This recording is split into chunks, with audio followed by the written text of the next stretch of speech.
नमस्कार. आध्यात्मिक इंजिनिअरिंग चॅनलवर आपल्या सर्वांचं पुन्हा एकदा स्वागत. आजचा विषय आहे परमेश्वराचे आभार की आपल्याला देवही दिसत नाहीत आणि पितरही दिसत नाहीत. विषयाचं टायटल म्हणजे जो विषय आहे तो ऐकून कदाचित थोडं मनात कुतूहल नक्की आलं असेल की हे काय आहे, आज कशावर आपण बोलणार आहोत. आज आपला विषय असणार आहे श्राद्ध आणि पितृपक्ष किंवा ज्याला आपण महालय म्हणतो. श्रद्धा यातून दोन गोष्टी आपण करत असतो, भक्ती आणि श्राद्ध. दोन्हीच्या मागे मुख्य हेतू मुख्य जे मूळ आहे ते आहे आपली अतूट श्रद्धा. तर भक्ती करताना काही वेळा आपण देवाकडे काहीतरी मागत असतो, म्हणजे प्रार्थना करत असतो निरनिराळ्या गोष्टींसाठी. निर्गुण निराकाराची देखील भक्ती असू शकते, केवळ मुक्तीसाठी. आणि श्राद्धामध्ये आपण कृतज्ञता व्यक्त करत असतो. तर ही कृतज्ञता व्यक्त करत असतो म्हणजे काय करत असतो आणि काय आहे हे श्राद्ध, कशासाठी करायचं, याच्यावर आपण थोडक्यात आज चर्चा करणार आहोत. भक्ती म्हटली की आपण निरनिराळ्या देवतांची ध्यानं करतो. सुंदर ध्यान असतं, लक्ष्मीचं ध्यान असतं, विष्णूचं ध्यान असतं, सरस्वतीचं ध्यान असतं, शुभ्र कमळामध्ये असलेली, शुभ्र वस्त्र घातलेली, पद्मासनात बसलेली सरस्वती वगैरे. त्यामुळे देवतांची ध्यानं अतिशय सुंदर असतात. आपण यापूर्वीच्या बऱ्याच व्हिडिओमध्ये बघितलेलं आहे की जे निरनिराळे उपचार करतो, पूजा अर्चना करतो, प्रसाद करत असतो, ते प्रसाद भक्षण वगैरे सगळं आपण नॉर्मली देव तर वासानेच भक्षण करतात, आपणच खात असतो. देव दिसत नाहीत, पण प्रत्येकाला असं वाटतं मला देव दिसावेत, पण ती अदृश्य शक्ती आपल्याला सहसा काही दिसत नाही. पण आपण भक्तिभावाने अतिशय नित्यनियमाने निरनिराळी व्रत, वैकल्य, उत्सव, पूजा करत असतो. आपल्याला एक गोष्ट बघायची, आपण वारस का असतो. म्हणजे आता आपण श्राद्धाकडे येणार आहे, म्हणून माझ्या मनात कुतूहल निर्माण झालं की श्राद्ध आपण ज्यांचं करतो त्यांचे आपण कोण असतो. तर आपण त्यांचे वारस असतो. वारस म्हणजे काय, सर्वसाधारणपणे आपल्या डोक्यात वारस म्हटलं की एक सहज पिक्चर जे उभं राहतं की आपण संपत्तीचे वारस असतो. मग संपत्तीचे वारस का असतो, तर जेनेटिकली आपण आपल्या पितरांमध्ये असलेलीच इन्फॉर्मेशन कॅरी ऑन करत असतो. म्हणजे त्यांचा जो DNA आहे तोच आपल्यात असतो. काही अंशी त्यांचे जे मोलेक्युलर स्ट्रक्चर आहे ते आपल्यात असतं. कर्मबंधनाने त्यांच्या गोष्टी निराळ्या असतील, आपल्या निराळ्या असू शकतात, पण जो मेन DNAचा प्रोग्राम आहे तो आपल्या पूर्वजांचा आणि आपला एकच असतो. म्हणजे असं म्हणता येईल की अनुवांशिकता वाहक आपल्यात असतात, म्हणून आपण त्यांचे वारस असतो. आणि आपण वारस म्हटलं की आपल्यावर एक प्रकारची जबाबदारी येते. ज्याप्रमाणे आपल्याला हक्क असतात त्याप्रमाणे वारसांना जबाबदारी येतात. आता आपले जे कायदे आहेत त्याच्यात हिंदू उत्तराधिकार कायदा आहे, त्याच्यामध्ये बरेच लोक समावलेले आहेत. प्रत्येक धर्मियांसाठी त्यांच्या वारसाचा कायदा आहे. आता त्या कायद्याप्रमाणे वर्ग 1, वर्ग 2, वर्ग 3, वर्ग 4 असं गव्हर्मेंटनी कोष्टक केलेलं आहे. तर किंवा ज्याला सोप्या भाषेत म्हणू की उभ्या लाईनीचे वारसदार आणि आडव्या लाईनीचे वारसदार. म्हणजे उभ्या लाईनीचे वारसदार कोण असतात, तर बाबा मुलगा मुलगी असते, आपण आधी गेलो तर आपली बायको असते, किंवा मुलगा बाय चान्स नसेल तर मुलाची मुलं असतील, मुलगी नसेल तर मुलीची मुलं असतील वगैरे. जी आपली डायरेक्ट रक्ताच्या नात्यात येणारे जे लोक असतात ते आपले वारस असतात. आणि ते वर्ग 1 मध्ये येतात. आणि वर्ग 1 मधला कुठलाही वारस नसेल तर वर्ग 2 कडे ती इस्टेट जाते आणि त्याचे पण ठरलेले आहेत. आता ह्याच्यात एक गोष्ट बघायची म्हणजे वर्ग 2 मध्ये सगळ्यात वर असतात वडील. म्हणजे सांगायचा मुद्दा हा की मुलगा हा वडिलांचा वारसदार असतो वर्ग 1 मध्ये, पण वडील हे मुलाचे वारसदार नसतात. आणि ते जवळजवळ सर्व ठिकाणी हे असंच आहे. मग वर्ग 2मधलं म्हणजे ही टेबल्स इंटरनेटमध्ये अवेलेबल आहेत. त्यामुळे वर्ग 2मध्ये कोणी नसलं की वर्ग 3च्या लोकांना इस्टेट जाते, वर्ग 3मध्ये नसलं की वर्ग 4च्या लोकांना इस्टेट मिळते. त्यामुळे माझ्या डोक्यात हा अभ्यास करताना विचार येत होता की श्राद्ध आणि वारस असा काय संबंध आहे. तर तो मला डायरेक्ट दिसला की जे वारसदार असतात त्यांना प्रथमतः श्राद्धाचे अधिकार असतात. आता श्राद्ध का करायची आपण, तर श्राद्ध करायची कारण प्रत्येक जीवावर पितरांचे ऋण असतात आणि ते फेडायचे असतात. आता ऋण म्हणजे कुठल्या प्रकारचेही असू शकतात की पहिली सगळ्यात गोष्ट म्हणजे आपल्याला त्यांनी जन्म देणं, मनुष्यवनीत आणणं हे एक मोठं ऋण असतं. त्यानंतर मोठं करणं, आपल्याला चांगले संस्कार घडवणं आणि काही लोकांना इव्हन त्यांच्या पश्चात त्यांची जमीन म्हणजे ज्याला म्हणतात की पैसा का घर, जमीनदार, स्थावर जंगम, इस्टेट मिळणं हेही मिळतं आणि त्याचंही ऋण असतं. त्यामुळे प्रत्येक व्यक्तीवर त्यांच्या पितरांचं ऋण हे असतंच आणि हे जवळजवळ सर्व धर्मांनी मान्य केलेलं आहे. श्राद्धाच्या मागच्या हेतूमध्ये एक महत्त्वाची गोष्ट जी मी माझ्या वडिलांकडनं शिकलो, काही ग्रंथांमधनं बघितली, ती अशी आहे की संतती प्राप्तीमध्ये देवापेक्षा पितरांची कृपा अधिक महत्त्वाची असते. जर तुम्ही केलेल्या श्राद्ध कर्मांनी, इतर कर्मांनी जर तुमचे पितर तुमच्यावर जर खुश असतील, त्यांचे आशीर्वाद असतील, तर घरात संतती तुमच्या इच्छेप्रमाणे होत असते. आता एक फार महत्त्वाची गोष्ट माझी इथे लक्षात आली की कायद्याने संपत्तीचा वारसा मिळण्याचे नियम गव्हर्नमेंटने अगदी नक्की केलेले आहेत, पण पितरांचे ऋण फेडण्यासाठीचा कायदा कुठेही नाही. म्हणजे एका बाजूने एक लीगल स्ट्रक्चर आहे आणि दुसऱ्या बाजूने रिव्हर्समध्ये मॉरल स्ट्रक्चर आहे. त्यामुळे जरी आपल्याला लीगली श्राद्ध करण्याची जबाबदारी नसली तरी माझ्या मते ती नैतिक जबाबदारी असल्यामुळे आपल्या पितरांचे ऋण फेडण्यासाठी आपण श्राद्ध हे केले पाहिजे आणि करतो. आजच्या व्हिडिओमध्ये एक महत्त्वाची गोष्ट सांगायची म्हणजे की बऱ्याच जणांना श्राद्ध आणि पितृपक्षामधला पक्ष किंवा ज्याला आपण महालय म्हणतो ह्याच्यामध्ये काय फरक आहे. तर श्राद्ध जे आहे ती कौटुंबिक कृतज्ञता आहे. कारण श्राद्ध जे आहे ते त्याचे अधिकारी ठरलेले आहेत. मुलगा आता कुठल्याही मुलाने केलं तरी चालतं, पण रूढीप्रमाणे मोठा मुलगा, नंतर इव्हन मुली पण श्राद्ध करू शकतात. आणि श्राद्ध हे मृततिथीला होतं, म्हणजे जे वर्षश्राद्धानंतर देखील जी श्राद्ध येतात ती मृततिथीला येतात. आणि सर्वसाधारणपणे बघितलं जेव्हा मी, तेव्हा लक्षात आलं की वर्ग 1चे जे वारसदार आहेत ते श्राद्धाचे अधिकारी दिसतात. म्हणजे अत्यंत क्लिअरली स्ट्रक्चर डिफाईन आहे. कौटुंबिक कृतज्ञता तिथे व्यक्त करणं. पक्ष जे आहे म्हणजे जो भाद्रपद महिन्यात आत्ता कृष्ण प्रतिपदेपासून अमावास्येपर्यंत, सर्व पितृ अमावास्येपर्यंतचे जे 15 दिवस आहेत ज्याला आपण पक्ष म्हणतो किंवा महालय म्हणतो, ही सामाजिक कृतज्ञता आहे. म्हणजे ह्याच्यामध्ये पक्ष जो कोण करू शकतं, तर पक्ष वर्ग 1 पासून वर्ग 4 पर्यंतचे कुठलेही वारसदार किंवा कोणीही पक्ष करू शकतो. थोडक्यात सांगायचं किंवा जी लिस्ट आहे ती अशी आहे की आपण आईवडिलांचा पक्ष करू शकतो, आईच्या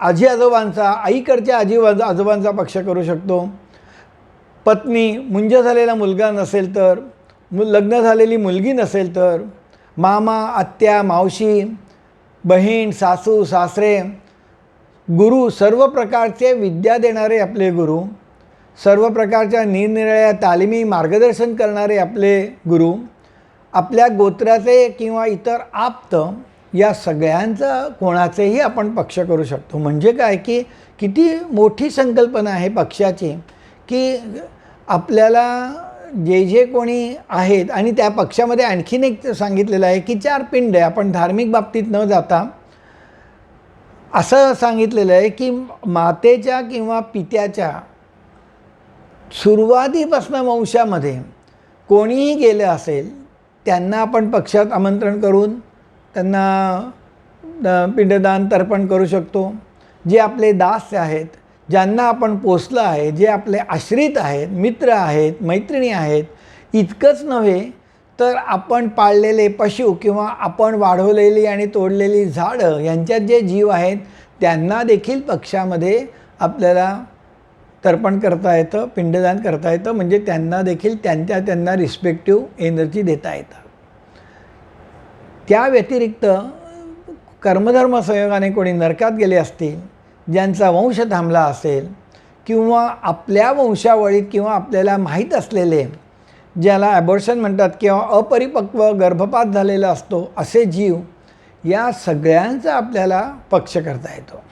म्हणजे काय असतं, पक्ष म्हणजे एक प्रकारचं जे कोणी आपल्याला माहीत आहेत अशा लोकांना बोलवणं, एक संमेलनासारखंच मी तर म्हणेन की त्यांना आपण बोलवून त्यांचे ऋण फेडणं, त्यांना रिस्पेक्टिवली आपण अन्नदान करणं, पिंडदान करणं, हे आहे बेसिकली पक्षाचं स्वरूप.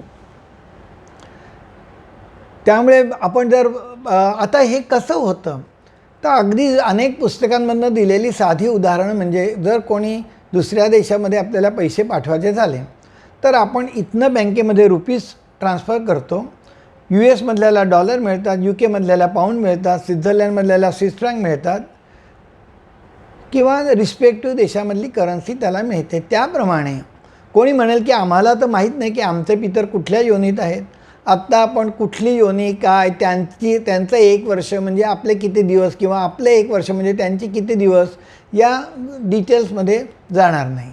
पण एक लक्षात ठेवायचं आहे की ते जिथे असतील, स्वर्गलोकात असतील तर तुम्ही दिलेलं अन्न त्यांना अमृत म्हणून मिळेल, आणि खालच्या योनीत असतील, अगदीच एखाद्याचा कोणी त्याच्या कर्माने इव्हन पशुयोनीत जरी असेल तरी त्याला तिथे जिथे तो जीव असेल त्या योनीप्रमाणे त्याला ते अन्न मिळतं. त्यामुळे हे एक मीडियम आहे श्राद्ध, की तुम्ही दिलेलं अन्न किंवा एनर्जी ती ट्रान्सफॉर्म होईल, तो ज्या योनीमध्ये जिथे आहे तिथे ते त्याला त्या प्रकारे मिळते. त्यामुळे मनी ऑर्डरची उदाहरणं देतात, आता बँकिंग ट्रान्सफरची देतात. त्यामुळे आपण आपल्या पितरांसाठी करतो. त्यामुळे एक गोष्ट लक्षात ठेवायची, श्राद्ध करताना किंवा भक्ष्य करताना आपल्याला यादी असते, त्या यादीमध्ये वस्त्र किंवा काही वस्तू असतात. माझ्या मते एक गोष्ट लक्षात ठेवायची की आपण जे देतो ते गुरुजींना देत नाही, आपल्या पितरांना देत असतो. तर आपण जसे राहतो तसेच आपले आईवडील जिथे आहेत तिथे राहावेत, किंवा आपण ज्यांच्यासाठी पक्ष करतो आहे ते जिथे आहेत तिथे तसे राहावेत, अशी जर आपली भावना असेल तर आपण ज्या प्रकारची वस्त्र परिधान करतो त्या प्रकारची वस्त्र तिथे ठेवावीत, असं माझं अगदी स्ट्रॉंग मत आहे. आपण देवळात देखील तेच करतो. महालक्ष्मीला गेलो तर आपण साडी अशीच देतो की जी साडी आपण घालून एखाद्या समारंभाला जाऊ शकेल, नाही तर त्या महालक्ष्मीला साडी देण्यात काही अर्थच नाही आहे. तर त्याचप्रमाणे जसं आपण देवतांना मंदिरांमध्ये किंवा इतर ठिकाणी आपल्याला शोभेशी म्हणजे आपल्या कुवकीप्रमाणे जसं आपण तिथे देवालयांमध्ये दान करतो, तसं श्राद्धाच्या वेळेस देखील आपल्या पितरांसाठी हे जाणारे हे समजून त्यांना उत्तम प्रकारे राहता यावं अशा दृष्टिकोनातनं ज्या वस्तू द्यायच्या आहे त्या उत्तम क्वालिटीच्या असल्या पाहिजेत. श्राद्धाच्या म्हणून ज्या मिळतात तशा टकोर गोष्टी आणून श्राद्धाच्या ठिकाणी देणं ठेवणं म्हणजे आपल्या पितरांना वाईट गोष्टी किंवा आपल्यापेक्षा कमी दर्जाच्या गोष्टी तिथे मिळाव्या अशी संकल्पना केल्यासारखं होईल असं मला वाटतं. आपल्यामध्ये एक अशी म्हण आहे की काय माणूस हे पाप्याचं पितर आहे. म्हणजे काय की ती व्यक्ती पापी नसते, पण त्याचे कोणीतरी जे उरलेले लोक आहेत की ते जर कुठल्याही प्रकारचं श्राद्ध पक्ष करत नसतील, एनर्जी प्रोव्हाइड करत नसतील, तर या माणसाची दुर्दशा पाहून असा वाक्प्रचार येतो की हा माणूस म्हणजे पाप्याचा पितर, म्हणजे जे त्याचे उरलेले लोक आहेत मागचे वंशज ते त्याच्यासाठी काही करत नाहीत. पितरांसाठी इतर पण सामाजिक कार्य आपल्याला करता येतात आणि पूर्वी लोक करायचे. जीवांना उत्तम प्रकारे कम्फर्ट मिळावं म्हणून लोक पाणपोई बांधायचे, प्राण्यांसाठी पाणपोई बांधायचे, पक्ष्यांसाठी घरं बांधायचे. तर अशा अनेक प्रकारच्या गोष्टी देखील समाजकार्य पण आपल्या पितरांनिमित्त करता येते. आता काय आहे की लोक श्राद्धाला घाबरतात आणि एक कारण शोधतात की आम्हाला सगळं जमलं नाही तर, चूक झाली तर. माझ्या मते आपले आईवडील जसे आपल्यावर रागवत नाहीत आणि शेवटी चूक माफच करतात, तसे आपले पितर देखील कुठलीही जर प्रोसिजरियल मिस्टेक झाली तर रागवतील आणि कोप होईल, असं जराही मनात आणू नका. आणि माझी खात्री आहे की असं काही होणार नाही. पण त्याचबरोबर अननेसेसरी कॉम्प्रोमाइज करून कर्मकांडामध्ये नको तिथे काय बदल करायचा असं करू नये. अपरिहार्य असेल ते बदल करणं आणि श्रद्धेने श्राद्ध चालू ठेवलं पाहिजे. एक उदाहरण द्यायचं झालं तर पूर्वी असा समज होता की श्राद्धाच्या वेळेस लहान मुलांना आधी जेवायचं नाही. पण आता मुलांच्या शाळा असतात, जायचं असतं बाहेर एखाद्याला, तर श्राद्धाचा स्वयंपाक निराळा ठेवावा आणि टोटली निराळा स्वयंपाक करून दुसरा स्वयंपाक करून लहान मुलांना आधी द्यावं. मी अगदी माझ्या आठवणीतलं सांगतो की माझे वडील वेदशास्त्र संपन्न असताना देखील पिंडदानाला वगैरे खूप उशीर व्हायचा. त्यामुळे लहान मुलांना आमच्याकडे वरणभात किंवा मऊभात करून घालायची पद्धत होती आणि मुलांना व्यवस्थित ठेवून आणि मग पुढे श्राद्ध चालायचं. त्यामुळे हवे त्या ठिकाणी जे पाहिजे तसे बदल करून नको तिथे कॉम्प्रोमाइज न करता श्राद्ध करावं. आणि थोडं कमी जास्त चूक झाली, लोकांना एक बाऊ असतो की स्वयंपाकाचा, वाढण्याच्या सिक्वेन्सचा, सगळ्या गोष्टी हल्ली लिस्टेड असतात, तर त्या कारणास्तव श्राद्ध न करणं हे काही बरोबर नाही. आता मी काय म्हटलं होतं की माझं टायटल ईश्वराचे आभार, की आपल्याला देवही दिसत नाही आणि पितरही दिसत नाही. आता एक साधं उदाहरण घ्या की आपल्याला जबाबदारी असते, आपण बँकेचं कर्ज घेतो, ते आपण जर EMI नाही दिला की आपल्याला पहिल्यांदा नोटीस येते, मग लीगल नोटीस येते, पोलीस केस पण होऊ शकते, किंवा जे लोक प्रायव्हेट कर्ज घेतात त्यांच्या घरी तर त्या कंपन्या इव्हन बाउन्सर पण पाठवतात. आता आपल्याला काय की देव जो आहे ती कर्मफळं अप्रत्यक्षपणे देत असतो. आपण जे कर्म थिअरीमध्ये मानतो, त्यामुळे आपल्या जी शारीरिक, मानसिक, कायिक किंवा ॲस्ट्रल जी काही स्ट्रेंथ आहे आणि जे आपल्या एकंदर शरीराची ठेवण आहे ती आपल्या कर्मफळातनं प्राप्त होत असते. पण आपल्याला देव कुठे समोर दिसत नाही आणि तो शिक्षा करायला कोणी आला आहे ते कळत नाही. आपल्याला कळत आपणच केलेल्या कर्मांची फळं आपण भोगत असतो. आता विचार करा की आपल्यावर पितरांचं ऋण आहे आणि आपल्याला किंवा एखाद्याला पितरांची संपत्ती पण मिळाली आहे आणि तो माणूस श्राद्ध करत नाही, तो त्याचे ऑब्लिगेशन्स फुलफिल करत नाही. आता एक नुसतं विचार करून बघा की समजा आपले जे पितर एका ठिकाणी आहेत आणि त्याच्यामधली जी चेन आहे, मीडियम आहे, की त्याच्यात जे हे कलेक्ट करणारे आणि डिस्ट्रीब्यूट करणारे ज्या एनर्जी आहेत त्यांची नॉर्मली आपण जे पुस्तकातनं वर्णन ऐकतो गरुड पुराणात वगैरे, ती कधी आपल्याला भीती वाटते. फॉर्च्युनेटली स्वर्गातच गेले असतील तर ते कलेक्शनला आपल्यासमोर देवदूत येतील, पण दुसऱ्या कुठल्या योनीत असतील तर कोण येईल आपल्यासमोर? आणि एखादा समजा हलक्या योनीतला माणूस समोर आला आणि सांगितला की तुम्ही तुमच्या आईवडिलांचं काही करत नाही, तुम्ही संपत्ती घेतली आहे, तर तुम्हाला धडकी भरेल, पायाखालची जमीन सरकेल. त्यामुळे मी म्हणतो की म्हणजे इव्हन कृष्णाला जेव्हा अर्जुनाला दिव्य रूप दाखवायचं होतं तेव्हाही त्यांनी सांगितलं, श्रीकृष्णांनी, की मी तुला दिव्य चक्षु देतो, तोपर्यंत तुला माझं रूप पाहता येणार नाही. मी म्हणेन आपण रिअली नशीबवान आहोत की आपल्याकडे दिव्य चक्षु नाहीत, त्यामुळे आपल्याला देवही दिसत नाही. पण देवही जसा दिसत नाही तसे पितरही दिसत नाहीत किंवा दुसऱ्या कुठल्याही योनीतलं दिसत नाही. आपण केलं तरी आपल्याला ते दिसत नाहीत, आपण नाही केलं तरी दिसत नाही. आणि आपल्याला फक्त जर काही त्याचे इफेक्ट आले किंवा आपल्याला जे रिअलायझेशन होतं ते फक्त त्यातल्या परिणामांमुळे होतं. श्राद्ध आणि श्रद्धा किती दोन शब्द कसे आहेत, एकीकडचा एकीकडे करायचा आहे. श्रद्धेने केलं ते श्राद्ध झालं. त्यामुळे मी असं म्हणेन की मी मध्यंतरी काही व्हिडिओ केले होते की समृद्धीचे सोपे मार्ग, त्यात श्राद्ध हा देखील एक समृद्ध होण्याचा मार्ग आहे. बऱ्याच वेळा काही कारण नसताना व्याधी होतात तेव्हा तुम्ही विचार करा. कारण आपण काही झालं की डॉक्टरांकडे जातो, निरनिराळे रिपोर्ट करतो, चेकअप करतो, पण आपण हा विचार कधीच करत नाही की सगळं बरोबर असताना, सगळं नीट चाललेलं असताना काय असं घडत असावं ग्रॅज्युअली ओव्हर अ टाईम की नको त्या गोष्टी आपल्यावर ओढवायला लागल्या. विचार करा. फक्त मी करा असं सांगत नाही, नका करा सांगत नाही, पण जेव्हा अशा गोष्टी घडतात, जसं आपण मेडिकली सिंहावलोकन करतो तसं ह्याचंही सिंहावलोकन करा. आणि एक गोष्ट जी अनुभवली आहे ती सांगतो की जगामध्ये अंत्यक्रिया आणि पितरांसाठी वार्षिक श्राद्धविधी वगैरे हे प्रत्येक धर्मामध्ये प्रत्येक देशामध्ये केल्या जातात. स्वरूप निराळं असतं. मी स्वतः अनेक ठिकाणी युरोपमध्ये माझ्या युरोपियन मित्रांच्या अंत्यविधीला गेलेलो आहे. तिथे देखील आपल्यासारखंच तर्पण केलेलं आहे, पाणी टाकलेलं आहे. आता तिथे अख्खीची अख्खी बॉडी बरी करत नाही, त्यामुळे क्रिमेशन झाल्यानंतर ॲश आणतात, तो घडामध्ये ठेवतात, त्याच्यावर पाणी सोडतात. अनेक गोष्टी आपल्या सारख्या असतात.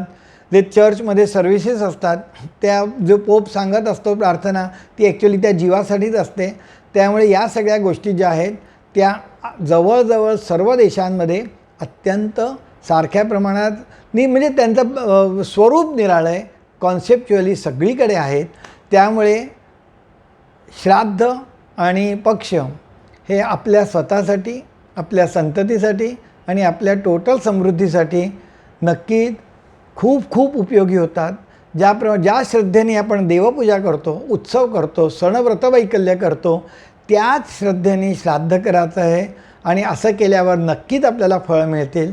विचार करा, अजून 2 दिवस आहेत. उद्या आणि परवा सर्वपित्री अमावास्या आहे. जर कोणासाठी तुम्हाला जर काही करायचं असेल तर अजूनही 2 दिवस आहेत. परवा सर्वपित्री अमावास्येच्या दिवशी जो कोणी ज्याच्यासाठी करायचं असेल त्याच्याकडे संकल्प करा. काही जे करायचं असेल ते करा. अन्नदान करा. गुरुजी येणं शक्य नसतील तर कुठल्या तरी प्रकारे एनर्जी पोहोचवायचा प्रयत्न करा. लाभ नक्कीच होईल. आत्ता इथे थांबतो. हा जर व्हिडिओ आपल्यास आवडला असेल तर पुढे फॉरवर्ड करा. चॅनलला सबस्क्राईब करा. नमस्कार.